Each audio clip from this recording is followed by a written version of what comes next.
how to convert sweat coins into real money. So if you want to convert your sweat coins into real money, then what you need to do is first you need to open up your Sweatcoin application.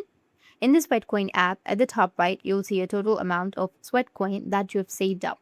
If you want to change this into real money, then go to the rewards tab at the bottom of your screen. Here, you'll see two options, winning and buying. The winning option means you can enter raffles like the super draws. For example, it might cost you 2 Sweatcoin to get a chance to win AirPods Pro 3 or even a PlayStation 5 Pro. Or you'll also have the option of Roblox gift card.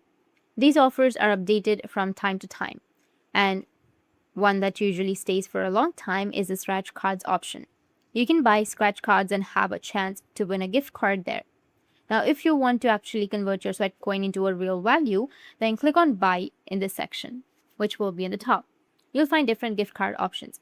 For example, a $5 gift card costs around 5,000 Sweatcoins, and then a $30 gift card costs you around 30,000 Sweatcoins.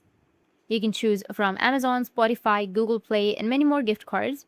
So basically, once you have enough Sweatcoin, you can redeem it for one of these gift cards. And that's how you can turn your Sweatcoin into real money. If you found this video helpful, hit the subscribe button, and thanks for watching.